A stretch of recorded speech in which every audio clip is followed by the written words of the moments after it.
Welcome to the Friends of Fantasy Benefits Baseball Podcast. I am Justin Mason, lead fantasy writer and analyst at friendsoffantasybenefits.com, and I am joined by a special guest. I've got Brad Camera of fantasypros.com. Brad, welcome to the show. Hey, Justin, thanks for having me. Appreciate it. Hey, it's great to have you on. Remind everybody where you can reach on social media and then talk about what you do in the industry. You can reach me at BRAD30, BERAD30, and all my stuff is found on Fantasy Pros. Mainly do a ton of news updates every day, all MLB updates, pretty much every updates. So you can find me pretty much on all the fantasy impacts for most of the Royals and White Sox, and then on top of it, I'm also on the expert consensus rankings. You can find my baseball rankings for the rest of the season and draft rankings on the site as well. Awesome. We are going to cover a bunch of topics today, some scorching hot players, including some guys who are still scorching hot today, even though I wrote up this list yesterday. And then some unfortunate news that we're going to start with. Luis Robert hitting the IL. It originally looked like the injury was like a hamstring kind of pull or tear. Apparently, he has torn something in his hip. He's going to be out 3 to 4 months, which is super disappointing. This was a second-round pick in a lot of leagues for a lot of people, a guy with a ton of upside, some risky downside too as well. But why don't we start with, obviously, are you keeping him on your team in a redraft league this year? If I have an IL spot, yes, I will keep him. I might, obviously, if you stash him on the IL, that's what I would do. First of all, I think he's too talented. I think if you have the roster space, or depending on how big your roster and your league format is, I would definitely hang on to him. It sounds like he's probably going to he won't be able to do any baseball activities for another 12 weeks. So it sounds like he won't be back till at least August. But the September run at the end of the season coming up, I think he's worth stashing if you have the room. But if you need to make an emergency cut, then by all means do it. But with the abomination of what's going on with all the outfielders being with injured, I think it's just I would stash personally. But again, a shallow league, 10-team league, you probably move on. Yeah, I'm cutting bait if I have any sort of roster crunch. If you're playing an NFBC without IL spots, if you are, just one of those teams like my TGFBI team, for instance, that just already has a ton of injuries, I just don't know that you can hold on to a guy who may not even make it back until September. I mean, if he's not even doing baseball activities for 12 to 14 weeks, he may not be back till the end of the season. Now, he could be a league winner in September. So if you do have that extra IL spot, like Brad's saying, then yeah, you kind of do your best to try to hold on for as long as possible. Is this a guy you would target in dynasty leagues? Is like, let's say you're rebuilding, you now going to the Luis Robert owner and going, hey, you can't use him for the next 4 or 5 months. Let me trade you something you can use. Oh, of course. That'd be my number one target in dynasty leagues. Him and Jimenez, when he went out for 5 to 6 months, if I was a rebuilding team, those would be the two primary examples that I would be going right after. And again, I know we're talking about Luis Robert, but there is no excuse now for Tony La Russa not to play in Japan now, correct? I would think so, but did he really have an excuse before? I don't know. He could run out Lurie Garcia and Adam Engel, and who knows? He does like Lurie Garcia. That is definitely a good point. Billy Hamilton is still on this roster apparently. So yeah, who knows? I would think Andrew Vaughn has everyday plate appearances at this point, but I trust Tony La Russa about as far as I can throw him. Yeah, and I get what you're saying with that, but like I said, Vaughn is actually, they keep saying he's going to play every day, and now he's got 5 hits in his last 11 at bats, and he's got, so he's starting to pick it up a little bit, and I think again now with him out of the lineup now, there really isn't any excuse. But like you said, who knows? He'll just throw Billy Hamilton in there just to throw everybody off, and but we'll see how it goes from there. This went from a really stacked team to a team that has some major holes. You almost wonder if the White Sox will be a team that's active for an outfielder at some point. maybe try and go to one of those bad teams and be like, hey, Pirates, what are you doing with Gregory Polanco? Or, go and try to, I don't know, just pick up someone, right? I mean, they've got to fill a hole here at some point. Yeah, I mean, they can't just keep getting retreads like Billy Hamilton, like you said. They gotta make a run. I guess when the Pirates is a perfect example. Like come trade deadline, hey, what do you want for Gregory Polanco? And just look at the bad teams in general, and see what they can get from there. But yeah, I mean, it's crazy because you looked at their offers from top to bottom in March, and it was just like, wow, this team is gonna probably lead the majors in runs, and the next thing you know, they lost their two best outfielders, and now it's just basically Jose Abreu and Moncada holding the fort right now.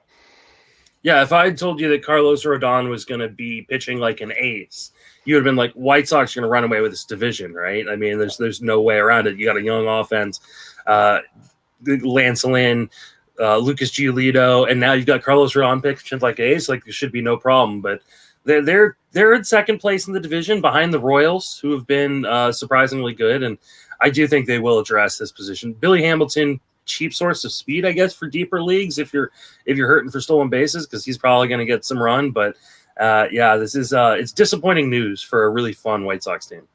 Yeah, I agree. And the only positive thing I could think of is, again, Andrew Vaughn he's got to get full-time playing time. I mean, now it's. I would hope so. I remember seeing free Andrew Vaughn. Now it's free Andrew Vaughn now, and if he does not play every day now, then there's a lot to be worried about at least for the redraft leagues this year. Yeah, I completely agree. The next kind of news item is pretty much just every catcher is hurt, right? We lost Travis d'Arnaud, we lost Omar Narvaez, we lost Alejandro Kirk. I'm sure I'm missing two or three guys.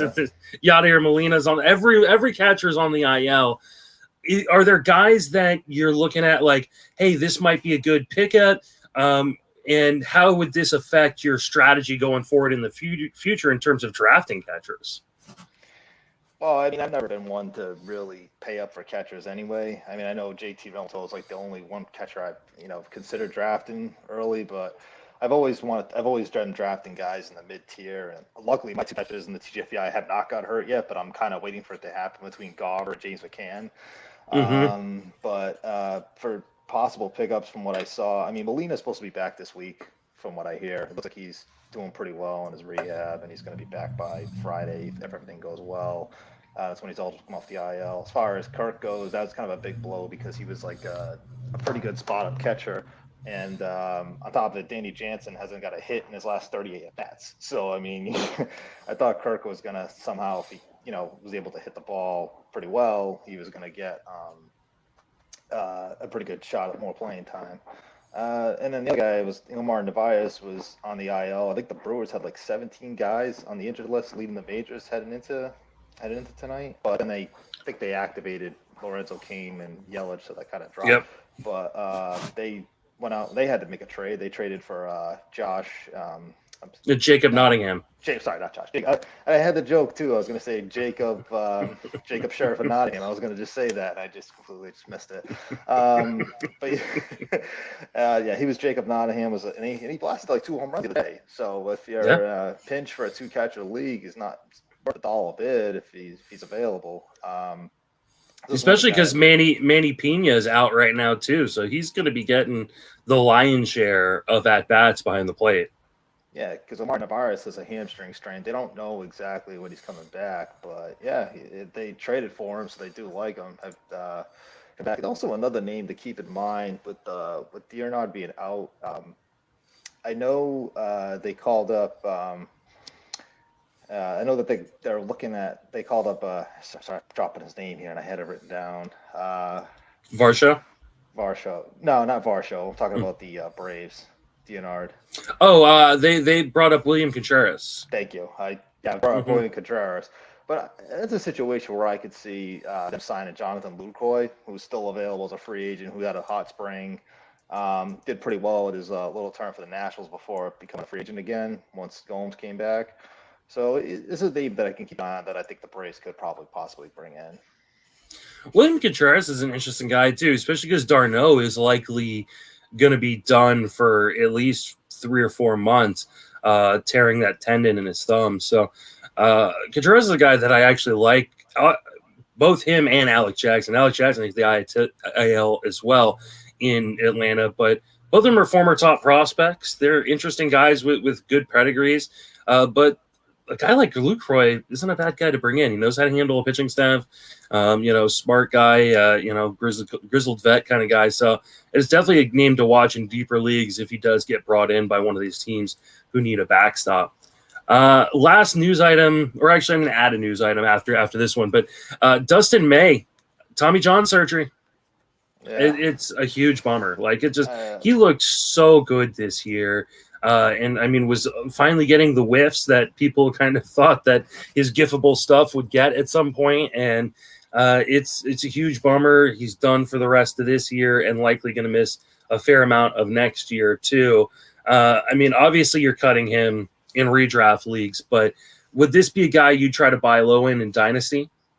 Oh yeah. I mean, prior to this year, it's a tough break because, like you said, he was on the verge of a breakout, and then the MRI revealed UCL damage in his elbow, and then now he's got a Tommy John surgery. So, I mean, like I look at back, he like I said, he was on his way to becoming that ace, like the next, Bueller, next Kershaw, and then this happened. So, again, another guy. If you're rebuilding, I just say here, take whatever you need.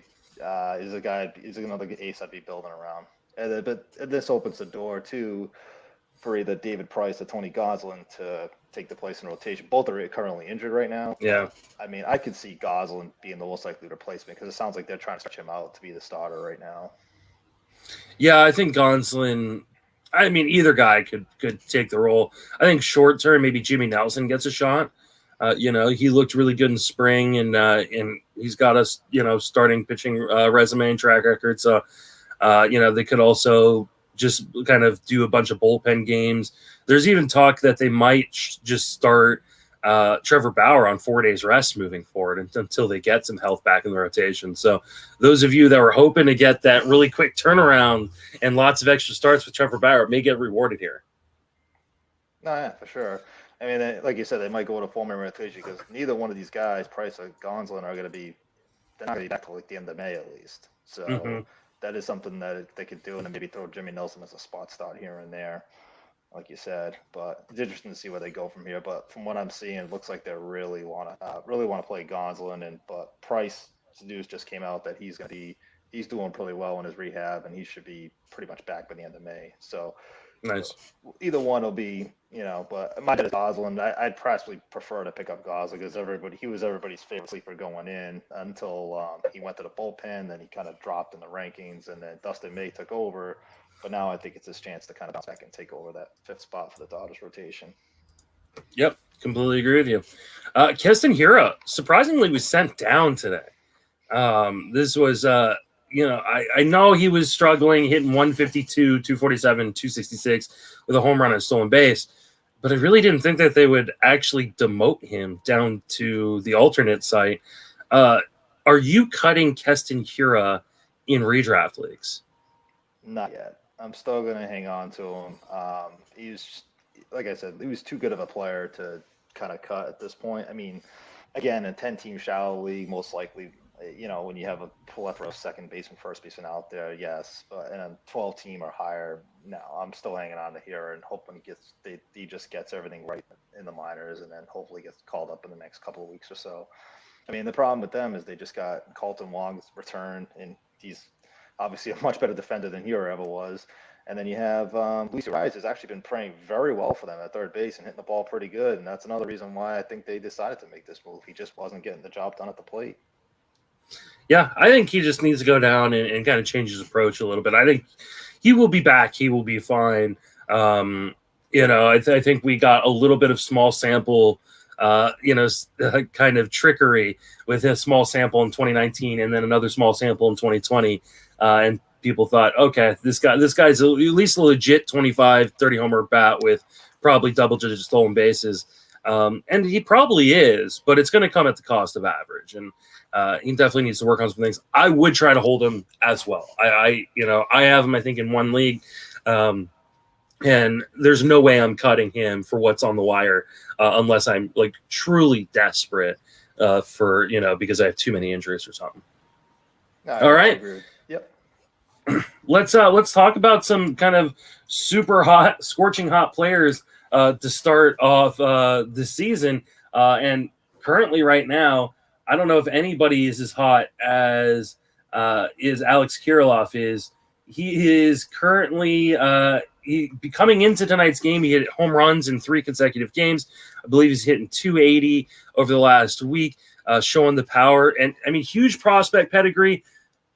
Is this is this for real? Is he really going to be this kind of guy that's going to show a ton of power with a good average at the major league level?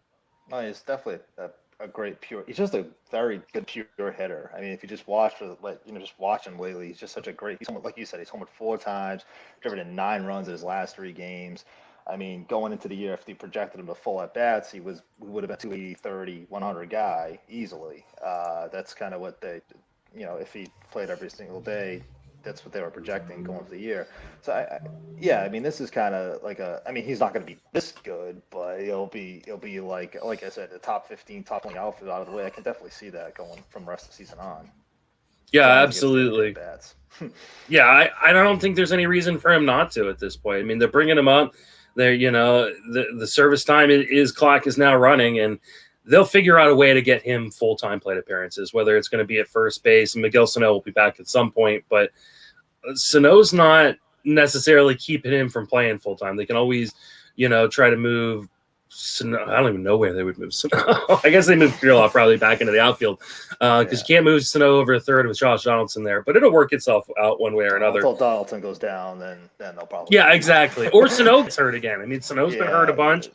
They've got plenty of places for guys to hit, especially in the outfield. I mean, it's not like this is a team that is complete. I mean, obviously, Kiriloff's not a guy who's going to play center, so he's not going to be competing with Buxton at all. But is he really going to be kept off the field by Luis Ariz? They can move Luis Ariz to second to play for Jorge Polanco, who's been just atrocious this year. No, it's his job to lose. Like I said, unless he just goes completely ice cold, and even then, he started off the season like cold, and everyone was kind of like, "What's going on?" Then he just suddenly just took off, Kiriloff off, I guess, in the last few games. So no, I definitely he's just like I said, he's a great pure hitter, and just I can see him being easily a top 20 outfielder if everything was right. I completely agree. Andrew Benintendi has gotten hot as of late.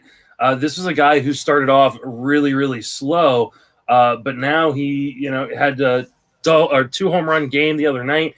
Batting average is up to 273, 3 homers, 4 stolen bases, 347 on base percentage. Are we starting to get back to the Andrew Benintendi of old? Well, I am a Red Sox fan, so but I just know that one thing. Some reason they just he just got kind of had that bad stretch, and they just had a bad rap, and like I said, he gave the Red Sox in a way I felt like they just kind of gave him away. But he's also on a 7-game hitting streak, another hit again today, so he's definitely I think what happened, they moved him to 6th in the order, and then to kind of help him get his back going, and then he started like you said, going on fire. Had that 2-home game on Saturday, and then they kind of bumped him back to lineup to number 2, and he seems to be thriving in Kansas City right now. And I don't know back to the oldest way, but I think he's definitely someone who's supposedly, I think he's available in a good chunk of Yahoo leagues from 12 teams on. He's definitely worth adding in most leagues. I think he'll, like I said, he wouldn't be available in the TGFBI or anything like that, but no. But I could definitely see him being potential to be a 2020 guy down the road. I mean, this is a guy who was a 2020 guy earlier on in his career. I think we don't give enough credit sometimes to guys struggling with injuries, right? I mean, he lost pretty much all of last season, only played in 14 games because of injuries, only played 138 games in 2019 because of injuries. I mean, he is clearly a talented guy. I think he was overdrafted early on in his career. People, kept pushing him into the 2nd, 3rd round of 15-team leagues, and I felt like that was a bit rich for what his profile was. But I also feel like when people get burned after overdrafting someone, like the hate goes too far, to steal the old Matthew Berry phrase, right? Exactly. And so like people are like, oh, I'll never draft him again. And he was going like the late 200s, early 300s this year. And that just for a guy who clearly Kansas City thought something of him because they didn't trade the prospects over to Boston. They did trade Khalil Lee over to New York in that deal. So clearly they thought enough of Benintendi to give up an asset like Khalil Lee. So, I think he's going to be a guy, probably like a 17, 18 kind of guy with a good average. And you got him outside the top 250, which is a great value. Yeah, but as long as he gets, like you said, as long as he stay on the field, 2020 is definitely a possibility for Benintendi. He's done it before, like you said. Mm-hmm. Isaiah Kiner Falefa, man, he's just raking right now. Stole another base tonight. He's currently got 5 home runs and 6 stolen bases, 270, 310, 443 triple slash after tonight's games. I mean, I had a huge argument with Paul Spohr on the ITL podcast about whether Isaiah Kiner Falefa in a Yahoo league was a top 5 catcher. I stand by the fact that I think he is, but I think he's now mixed, even shallower mixed league relevant in your 10 and 12 team leagues. Are you picking up Isaiah Kiner Falefa? Yes. For Yahoo, like I said, and a lot of I noticed the Yahoo leagues is like the Yahoo cheat code because he's plays every day, and I agree with you. He's a top 5 catcher and top 5 catcher hands down because of just for that alone, getting the everyday at bats. Unfortunately, his 20% fly ball rate is unsustainable. I mean, he's had a career 8 home runs headed into 2021, so he's already got 5 in the case. I just don't see it down the road that he's going to be this top flight catcher that we're seeing now. So to me, it's but the 5 home runs, 5 steals. That's great that he's off to a great start. But like I said, some of these numbers are just unsustainable. And I think he's just his defense will keep him on the field, but I think he's a sell high outside of Yahoo leagues because obviously catcher is just bottom of the barrel right now. So Yahoo leagues, if he's catcher eligible, stand pat. But everywhere else, I'd sell him again. Obviously in a Yahoo league, it's so ridiculous that Yahoo just gave everybody their previous eligibilities. I don't. But you play with the cards you're dealt with, right? And if that's the format, that's what you're playing. And someone, Richard Sands, is saying he's a top 3 catcher on Yahoo right now. Yeah, I believe it, and I think he can maintain top 3, top 5 rest of the way, especially with all the injuries that are happening, especially because of the speed. Yeah, I agree with you. He's not going to hit for this kind. He's not going to hit 5 home runs a month moving forward for sure, but he could probably add another 7 to 10 home runs over the course of the season just by playing every day. And he's playing in Texas, a team that steals a lot of bases, and they're letting them run. I think he could easily get to 20 stolen bases this year, which is huge, especially from a catcher spot, but even from your shortstop slot or your third base slot, depending on where he's eligible in your league. Like that's a huge amount of value in a game where people aren't running the way they used to. Exactly. Like I said, Yahoo catcher don't just ride the hot wave. But as far as third base shortstop, I mean, if I can get somebody, a little bit more, just get somebody a little more talented, I think I would sell off because I think I think his numbers are going to eventually drop because I think it's just some of the stuff is just very unsustainable for him to keep hitting. That's fair. What about Austin Riley? He's a guy who is, for much of his career, kind of being a boomer bust guy, right? He's either hot and hitting a ton of home runs, or he's ice cold and, doing nothing for your team. Right now, he is hot. He's got 3 home runs, hitting 329 for the Braves, playing every day. Are you buying in on Austin Riley at all? I've always liked Austin Riley as a player. I mean, he's always been one of the Braves' top prospects. He's legit power. Last year, I usually try not to, buy into 2020 a lot, but it looks like he had better selection at the plate. He had a spike in contact rate. He increased his walks. And he's already on a 7-game hitting streak, slashing over 519, 567, and 704 right now over his last 30 plate appearances. He's definitely someone, especially in a loaded Braves offense. It's just, I'm definitely buying into Austin Riley. I think he just has I liked him going into this year anyhow. He was ranked in my top 25 for third baseman. He's one of the guys that I definitely target, and I would not sell high on Austin Riley. So I think he's going to keep it. He's going to keep up having a pretty good season rest of the year. Yeah, I mean, he's definitely not going to hit 300, but I definitely think he's a guy who could hit 20 more home runs, maybe even more than that, with a better average than I think some people give him credit for. Like you said, he's making more contact, especially in the zone, carrying over the gains he made last year, and he's actually swinging outside of the zone considerably less than he did even last year, and much less than he did the previous season. So there's lots of reasons to buy into Austin Riley right now. There will be cold streaks. This is a guy that runs hot, runs cold type of guy. So you got to kind of bear through those through those cold streaks when he's down, but they'll come back in. And it's not like previous seasons where they've brought other people in to play third base. He's gonna just play, right? So continue to kind of just ride with him. Yeah, Camargo ain't there this time around to take any time away from him. And Josh Donaldson's not there anymore. And Josh Donaldson's not there anymore either. So, So Riley, like you said, I mean, 275, 280 is more realistic for a batting average. Well, 260 with the way the MLB's getting batting average these days. But 260 with legit power, he's definitely one of the guys I'd be targeting or not on at this point. What about Nick Maton? This was a guy I don't know if anybody had heard of him coming into the season, and he's been playing a fair amount because of injuries in Philadelphia, but hitting 348, 388, 457 so far. No home runs, no stolen bases. Is this guy even worthy of a mixed league roster at this point? Points leagues, yes. Roto leagues, wait and see, but he's kind of gone under the radar, and he was ranked 19th out of 30th out of Phillies prospects. And the one thing I noticed about it, he also had 7 hits in his first 4 games as a Philly, which was the most since Kevin Stalker in 1993. I found that interesting because I kind of read up on him a little bit. But he's going to play every day at second base with Segura out. And then Didi Gregorius just kind of got some issues going on right now. COVID, I believe it is. So I think he's... Didi's back, hit a home run tonight, he did come back. Oh, he did. Okay. I wasn't watching the Phillies game tonight, so Didi is back. Okay. So this when Segura comes back, then is when he'll probably lose his playing time because it looks like he's been playing second base every day. For batting averages, if you need help in that, I think he's worth adding. Points leagues, because it seems like he's racking up a lot of multi-hit games. He's definitely someone to look into.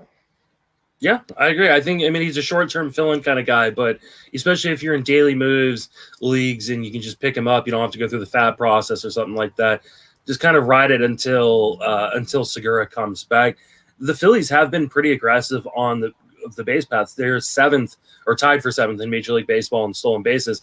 Maton does have some speed to his game, even though he hasn't stolen any bases yet. So he might actually sneak a couple cheap stolen bases in the process too. Just like you said, once Segura's back, he's going to have a hard time finding full-time playing time, or really any playing time. Yeah, exactly. But definitely the guy for NL formats only and deep league formats as a fill-in for now. What about Alex Wood? I mean, Alex Wood has been a guy that I've always liked in the past. The problem is he can just not stay on the mound. But right now, he is staying on the mound. He's got a 1.50 ERA, a .67 WHIP, 31% strikeout rate for the Giants. Are the Giants just magic in terms of rehabilitating old injured players' careers, or I don't even know what's going on? I'm a Giants fan and I don't understand it. Yeah, I don't know. He's got a 23 to K walk, and he hasn't looked this good since 2018. I mean, he's looked, and then when his big year for the Dodgers. He's got a swing and strike rate of 14.9%. His xFIP of 2.27. I definitely think he's worth adding. See where it goes. And like you said, he had kind of a back injury coming into this year, which kind of held him out, and then he finally came back, and he's looked really good. And I don't know what it is with the Giant reclamation projects. They seem to works out for them. So and the other thing I noticed too with the Giants, and getting on that subject, they always like to bring these outfielders in, and it seems to pan out for them. Like Talkman, for instance, comes in this week and he blasts a homer the first few at bats for them. So, but yeah, definitely add for now, streamer, and see where it goes. I don't, like I said, I haven't seen him look this good since 2018, because I think he had an ERA of 6.5. Again, I try not to put too much into 2020, but he had an ERA 6.5 last year and an ERA 5 from the year before. So Yeah, I mean the curveball looks great. The changeup looks great. He's healthy right now. I think this is just one of those situations where you ride until the wheels fall off, because I feel like the wheels will fall off at some point. This guy is, even in his best seasons with the Dodgers, he wasn't able to stay healthy, right? You get like 130 or you get maybe even 150, but this is never a guy who's been able to go deep into a season. So you can't imagine that he will again.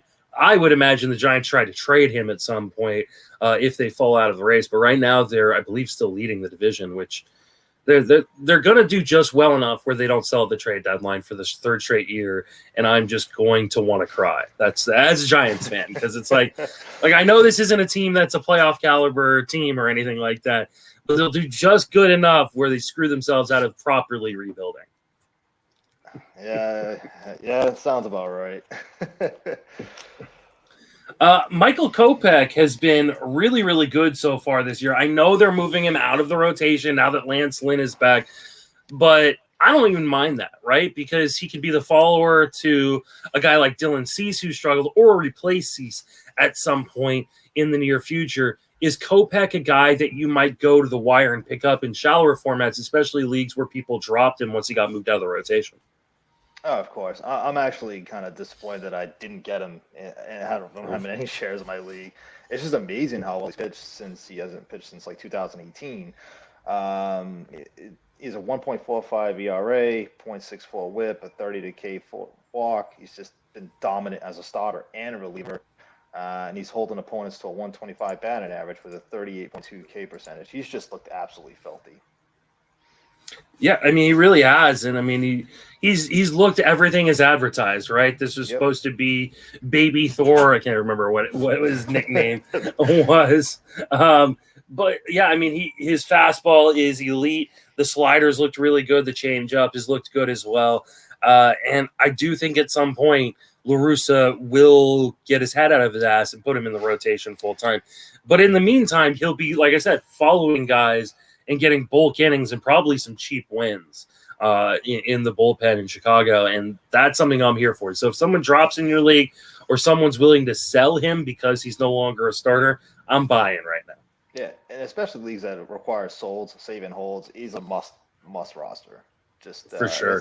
For sure. So it's one guy I'm hoping that can get in the rotation. But either way, it's like one of those things you just stash and hold for now in shallower formats. And he's just like I said, he's going to help you in ratios and ERA and strikeouts for now and then he might even be better. The Ward might be even better once they, like you said, La Russa gets his head out of his ass.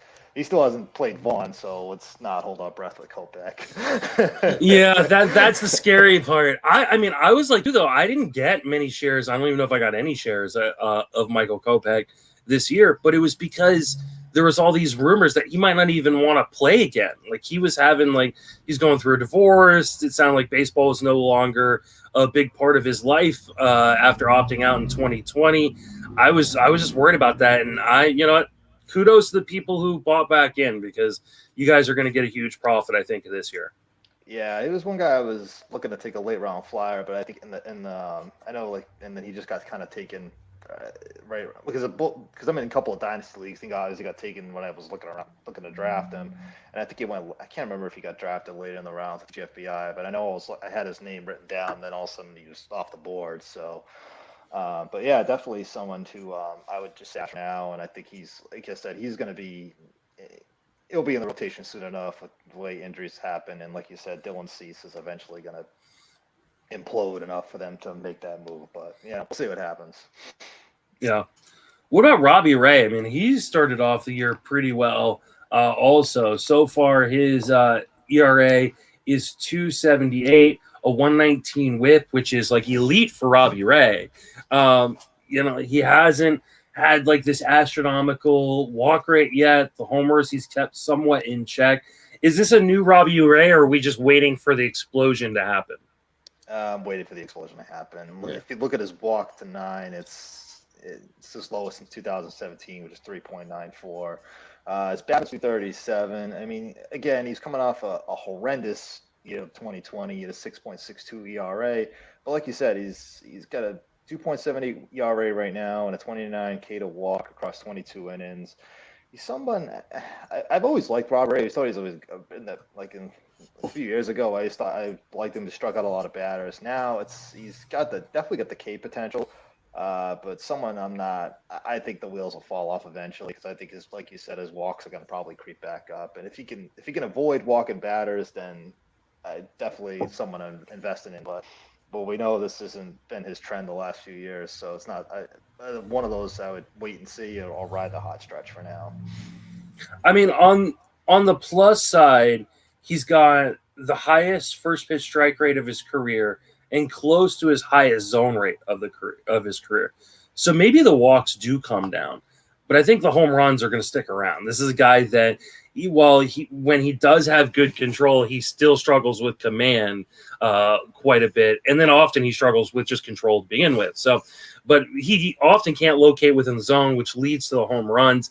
That's my big fear. My big fear is, maybe the walk rate does drop, but the home run rate is still sky high, and it's not going to be beneficial. And we haven't seen the strikeouts quite as much. I think those will be fine. Swinging strike rate seems to be right in line, and O-swing seems to be right in kind of line where it's been in the past. But it's just such a risky profile, especially pitching for Toronto in that NL or AL East in Dunedin. Not a great place to pitch, even if they move to Buffalo or move to Toronto at some point. Still bad places to pitch. And facing all these tough offenses, it's just I agree with you. Yeah, I'm not falling for that one again. I'm not gonna be Charlie Brown trying to kick the football with Robbie Ray once again. What about Josh Fleming? Fleming was a guy that surprisingly didn't make the opening day roster for the Rays, but since being brought up has pitched very, very well for them. Is Josh Fleming a guy you're buying into? Someone I'd look into in deep league formats, like 15 teamers, obviously. He did walk 5 batters in his last appearance. I know he has a 2.18 ERA, but his 12-9 K to walk's a little high over 20 to third innings. It's not like special, but he has a xFIP of 4.77, and like I said, he's got a .44 homer to 9, so he's always keeping the ball in the yard at least. But I think he's got to keep his walk down. 12-9 K to walk isn't something that's scream home about. So I just, to me, if he can kind of get his walks down, I know a good amount of it came from that one game, but that's my take on Fleming. Someone I would somewhat buy into, but I wouldn't go all in on, I guess is a way to put it. Yeah, I'm not a big Fleming guy. I know there's a lot of Fleming proponents out in the industry. I've never been one, just because he relies so much on his command that he needs to have elite command in order to be useful, because he doesn't have strikeouts. We're talking about a guy who's lived in the 5 to 7% or 5 to 7 strikeouts per 9 kind of area throughout not just his career in the majors, but also in the minors. He just doesn't strike guys out. And so he's going to, in order to be valuable in the strikeout department, he has to volume his way there. He's not going to do that in Tampa Bay. They're not going to let him go deep. And if he has any sort of command issues, they're going to yank him real quick. I just don't understand the love of Josh Fleming that I've seen around. I guess he could theoretically be like the poor man's version of like Ryan Yarbrough. I was just going to say that.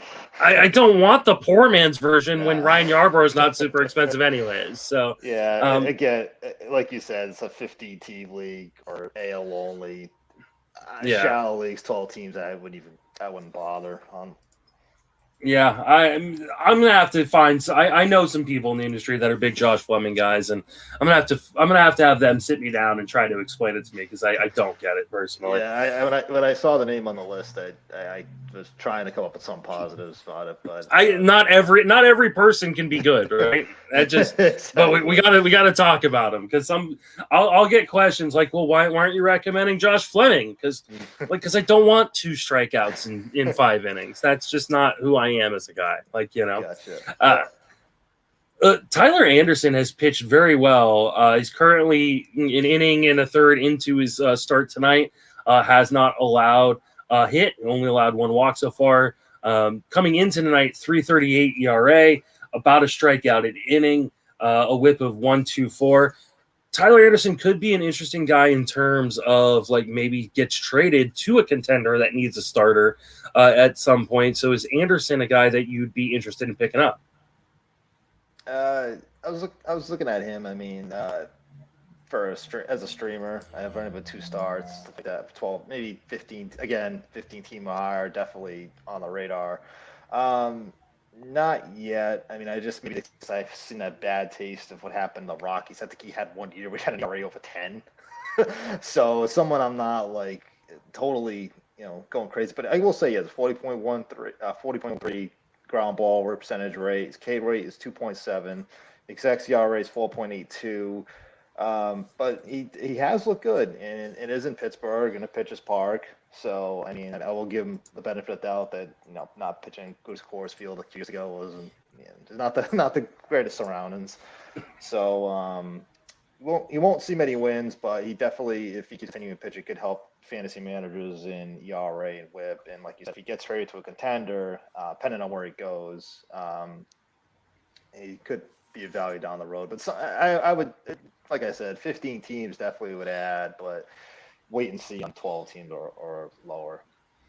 Yeah, the hard part with a guy like him is he plays for Pittsburgh, right? So it's like you don't know what your win potential is going to be, and any team you go up against is going to be better than the team you're pitching for.